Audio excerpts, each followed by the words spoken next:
Door wanaagsan saaxiibta qiimaha badan kusoo dhawaada taxliil ku saabsan xalqadii 37 ee taxanaha Herjaya sidaan shalay idinla wadaagnay galankii dambe xalqadii 37 dhacdooyinkeedii kooban ayaan idinla wadaagnay maadaama aan awoodi weynay waqtiga oo nagu yaraa awgeysay inaan xalqada u kala qaadno part 1 part 2 iyo part 3 sida toddobaadyadii hore aan idinkugu soo gudbin jirnay laakiin waan awoodi weynay midaasay marka xalqada oo kooban oo xalqad 37 oo kooban ayaan hal muuqaal idin soo dirnay shalay oo sidoo dhacdooyinkan ku sharaxnay haddaba taxliisha xalqadan ayaan muuqaalkan ku sharaxi doonaa sidoo kale aan ku falanqeyn doonaa waxyaabihii cusub aan xalqadaas ku aragnay maxaa sir ah oon ka baranay maxaa dad cusub oon ku aragnay dhammaan arrimahaas oo dhan ayaan ka taxliilinaynaa muuqaalkan markii ugu horreysay kanaalka soo booqanaysa hadduu subscribe saaro gambaleelka ku dhufsi wararka degdeg ugu soo dhacaan ama notification ahaan asxaabtaada la wadaag oo share dheh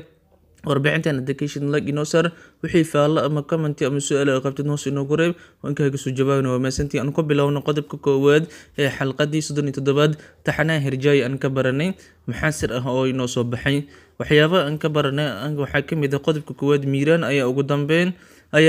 ayaa ka dambeeyay in ay asmaa ay raacdo casiisa markay qasriga ka guureysay oo isaga ayaa raac dhahay sababteedna lama ogo sidaan wada ognahay xalqadan 37 markaan daawanaynay waxaan aragnay Hasir Shah Dhulug iyo Miiraan oo imaanayeen qasriga Casiisa Islam Bey xilli ay dood u socotay Casiisa iyo Furaad ayaana Casiisa ku haystay sababtoo uu arbeen ay ugu sheegtay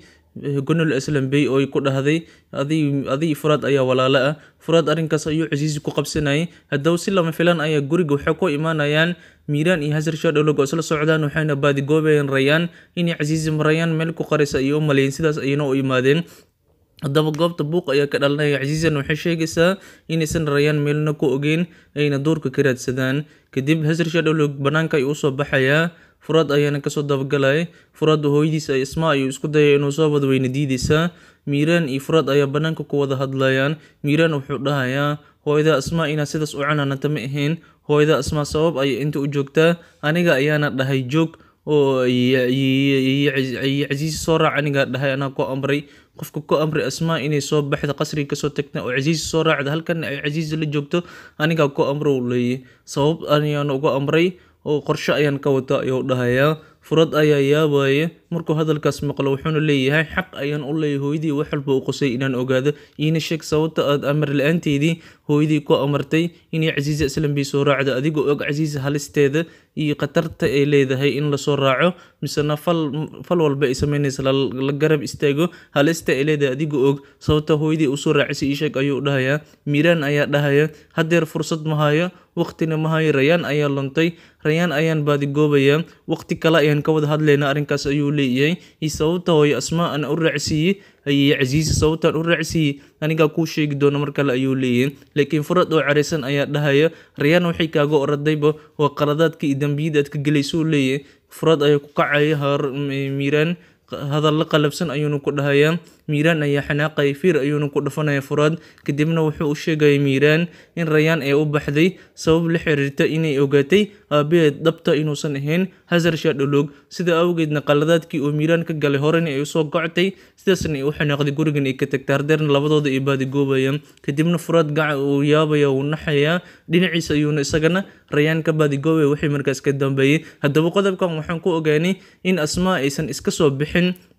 oo Miiraan amray kuna amray inay Casiisa raacdo laakiin sababta ugu amray iyo qorshaha uu ka wato lama ogo xalqada 38 ayaan ku ogaan doonaa maadaama Miiraan uu dhahay hadeer fursad ma hayo mar kale ayaan ka wada hadlaynaa arrinkaas ayuu dhahay haddaba qodobka labaad wuxuu yahay warqadii gonol godka ay ka helaysay misana cadeynaysa in walaalkeed nool yahay waxaa soo diray cadowga saddexaad xalqada 37 ayaana lagu ogaaday in cadowga saddexaad fariintaas uu soo diray gonol xalqadii 36 dhamaadkeedii waxaan ku aragnay gonol oo god qodays warqadna ka helays warqada waxaa ku qoran walaalkaadu nool yahay Casiisa Islam Bey ha rumaysanin shibna iska ahaw iska sabar walaalkaad wada heli doonta ayaa warqada ku qoran warqadaas waxaa soo diray cadowga saddexaad xalqada 37 ayaan ku ogaanay si gaar ahaan muuqaalka uu Haaruun telefoonku hadlay oo cadowga saddexaad kula hadlay ayaan ku ogaanay Haaruun wuxuu leeyahay waxaa loo Haaruun wuxuu telefoon kula hadlay cadowga saddexaad wuxuuna dhahayaa oo gunol warqadii way akhrisatay miya ayuu dhahayaa taasi waxay ka dhigan tahay yacni in cadowga saddexaad uu soo ogaaday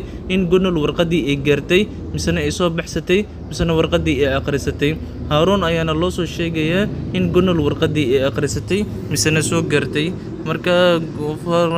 xalqadaas waxaan ku ogaanay in warqadaas ay soo dirtay ama uu soo diray cadowgii saddexaad uu ka dambeeyay si uu gunol u ogeysiiyo in walaalkeed uu nool yahay walwalkan iska dhaafto Casiisa Islaan Been beenteeda ay iska tanaasusho ilaan Casiisa Been ayay u sheegtay waxay dhahday adigii furad ayaa walaalo ah ayay dhahday been ayayna noqotay arrinkaasi oo gunol walaalkeed waa qof kale wuuna nool yahay mana geeriyoonin haddaba qodobka saddexaad een xalqada 37 aan ku ogaana wuxuu yahay haweeneyda guriga reer Islaan Been ka shaqeysay ee Asiila dhaho misna Suldaana guriga keentay oo qof aan wajigiisa dhabta la fahmi karin balse halisteeda ay wadataa waan haweeney wax badan oo qatarna ah waxayna u muuqataa qof cadow ah lamana oga meesha ay ka socoto iyo cadow ku tahay lama oga intaasba lama oga wax xog ah lagama hayo laakiin xalqadii 37 markaan daawanay waxyaabaha aan ku aragnay oo rahayda ay ku hadlayso waxay u muuqataa qof wajigiisa qarsoon yahay wajigiisa dhabtaana la ogeyn cadow qarsoon oo yahay markii gunol warqadii soo heshay oo guriga soo gashay Aasiya ayaa lagu tusay oo hadlayso misana leh waxay dhaysaa Aasiya gunoley talaabadii ugu horeysay ayaad qaatay oo Casiisa Islaan Been kaga hor imaatay maanta ayaa talaabadii ugu horeysay oo Casiisa Islaan Been kaga hor imaatay aad qaaday talaabo dhab ayaad qaaday leedahay macnaheedu way ku bogaadinaysaa gunol talaabada ay qaaday warqada ay godkii qoday ay soo heshay ay ku bogaadinaysaa waxay leedahay gunoley talaabo fiican ayaad qaaday oo Casiisa Islaan Been kaga hor imaatay bal aan aragno waxaad samayso waxaad sameyn doonto aan aragnay dhaysaa Aasiya sidaas ay dhaysaa sidoo kale waxa Aasiya mar labaad lagu tusayaa ayadoo Suldaana haysato Suldaana markii ay ogaato in Rayaan ay aabaheed dhabta u sanay Hasar Shaadolog way naxaysaa haddaba Aasiya ayaa lagu tusayaa oo leh Suldaana qaladaadkaadii waxa sameysay oo dhan markii dadka reer Shaadolog wada ogaadaan sidoo kale Miiraan iyo Rayaan ay kala tagaan dadkoo dhan way ogaan doonaan goordhow wajigeeda dhabta ay dhaysaa Aasiya marka Aasiya wax badan ayay ogtahay waana qof wajigiisa qarsoon sidoo kale tan Aasiya darawal ayay u noqonaysaa Suldaana oo waxay u soo wadaysaa qasriga reer Shaadolog intay wadada ku soo jirtana Suldaana waxay leedahay Aasiya adiga darawalnimada waad ku fiican tahay sidoo kale tan sida hubka loo rido ama qoriga ama biskoolada loo rido ma taqaana ayay dhaysaa Aasiya waxay leedahay macallin ayaan ku hay howlaha soo dhan aniga qof halistiisa wata ayaan ahay wax walbana waan aqaana leedahay haddaba Aasiya marka qof wax badan og Suldaana qaladaadkeeda iyo dambiyada ay gashay way ogtahay sidoo kale qof walba oo taxanaha ku jiro ama reer Shaadolog reer Islaan Been oo dhan dhaqdhaqaaqooda way la socotaa waana cadow qarsoon hadafkay ay leedahayna lama oga waa la ogaan doonaa laakiin xalqadan waxaan ku ogaanay in Aasiya qatarteeda ay wadato qodobka afraad wuxuu yahay ugu dambeyn yarin jikada ama kushiinka iyo galay misna Haaruun ayaa cunno u sameynay waxay noqotay xaas laakiin si qasab ah iyo hawshaas ku qabanay waana muuqaal aad ku shactiraysan doonto markaad aragto yariin oo aan garanayn sida raashinka loo kariyo jikada ay dagaal ku sameynaysan waxay la dagaalaysaa Malika iyo Xaniifa sida raashinka loo kariyo ma garanayso hooyadeed Handaan ayaa ku qasbaysa jikada gal Haaruun raashin u kariyo leeyahay sida burka loo fariyo xitaa ma taqaano oo muuqaal shactira ah oo ku qosli doonto xalqada 37 ayaan ku aragnay yariin oo markii ugu horeysay jika galaysa xitaa waxay dhaysaa aniga hawshiida ma aha shaqaalaha iyo dadka booyaasada haweeneyda shaqaalayaasha hawshay qabtaan miyaan anigoo yariin ah qabanayo ay leedahay shaqada cunto karinta ay ka faanaysaa laakiin waa lagu qasbaya dharkii cunto karinta loo karinaya burka fidi ayaana leeyahay Haaruun maalintii ugu horeysay oo raashin aad adig kariso ayuu cunaya dhaqso u diyaar ayaa leeyahay oo muuqaal aad iyo aad u shactir badan qodobka shanaad wuxuu yahay gunol Islaan Been shaqadii ay shirkadda ka shaqeynaysay waa laga soo raacdeeyay waxaana ka dambeysay Casiisa maadaama gunol bilowday inay Casiisa furad ka adeejiso Casiisana waxay gunol ugu jawaabtay inay shaqada ka raacdeyso sidaan wada ognahay gunol waxay been u sheegtay furad oo waxay dhahday aniga walaalkaygu dhintay Casiisana been ayay ii sheegtay waxay dhahday furaad ayaa walaalkaada ah warqadan ayaana cadeynaysa furaado ay leedahay waxay ugu talagashay inuu furaad baxo mise Casiisa u tago dhagahana ka cananto ay ugu talagashay ileen warqada ay heshay gunol waxay sheegaysaa inuu walaalkeed uu nool yahay laakiin waxay furaad ka dhacsiisay inuu walaalkeed dhintay Casiisana been u sheegtay oo dhahday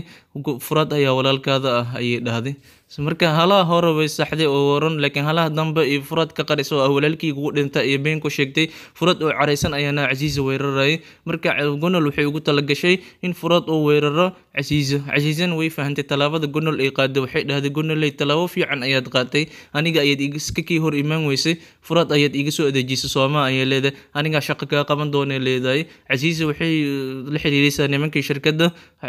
Gunal aslan been shaqadii waa laga soo raacdeynaya. Waxaana xusud mudan in Gunal ay fahmaysa iyadana talaabada ay Casiisa qaaday ee shaqada loogu soo raacday in Casiisa ka dambeys hore ay ka fahmaysaa. Waana qodob xiiso leh oo gabadhi ayeedid xifaltan dhex maray. Qodobka lixaad wuxuu yahay Elif waxay xalqadan u muuqatay qof isbedeshay misna nacib u qaaday Rayaan, sababtoo ah Zaad ayaa weli jecel Rayaan. Waxaana muuqata in Elif isbedeli doonto, Rayaana nacib u qaadi doonto sidaan muuqaalada ku aragnay. Markii Rayaan guriga ka bixisay, Zaad aad ayuu u murugooday. Wuxuu muujiyay jaceylkii uu Rayaan u qabay, banaanka ayuu soo dhigay. Elifna way u dulqaadan weysay midaas. Xoogaa Rayaan inay nacib u qaadayso ayaa muuqato, sida wejigeeda laga dareemayo. Xitaa markay Rayaan soo wacdo telefoonka usoo dirto, Elif ayay soo wicisa Rayaan si ay u ogaato xaalka Gul. Ileen bombalihii Gul ayay waxay kusoo aragtay qasrigii Casiisa. Waxayna tiri Elifay, bombalihii ayaan xagga kusoo arkay, gabadhii Gul ahayd xaalkeeda ma fiican ayay dhehaysaa. Elif si fiican oo lama hadlaysa Rayaan. Farxaddii iyo saaxiibtinimadii iyo jaceylkii walaaltinimada labadoodii ka dhexeeyay, Elif dhankeeda way ka gaabinaysaa. Waxaana muuqata inay ka masiirsan tahay Rayaan, maadaama Zaad uu weli Rayaan jecel yahay. Marka Elif inay isbedeli doonto, inay xalqadan kaliya xanaaqa ku ekaala ma ogo. Xalqadaha dambe ayaa lagu ogaan doonaa. Laakiin xalqadan 37 waxaan ku aragnay xoogaa isbedel ah Elif oo masiir yar ay nacib yar oo Rayaan u muujin rabto dhankeeda. Inkastoo ay dhahday aniga Rayaan waan jeclahay, laakiinse adigan Zaad oo aad ku jeclahay ayay leedahay. Mar dood ay dhex marayso Elif iyo Zaad.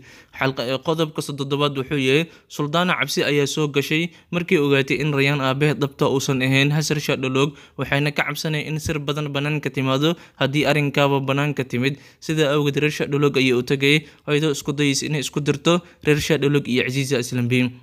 Furaad ayay ka maqlaysaa Suldaana in Rayaan aabaheedii uusan ahayn Hasar Shadolog oo qof kale uu dhalay. Suldaana ayaa Furaad weydiinaysa haddaba hadduu Hasar Shadolog dhalin Rayaan waa kuma aabaha dhabta ee Rayaan dhalay. Furaadna wuxuu dhahay aniga aqoon uma lihi. Furaadna wuxuu u sheegay hadalkaas Gunal ayuu u sheegay. Xilli Gunal ay dhehayso haddii ayadii Casiisa Islambiin ay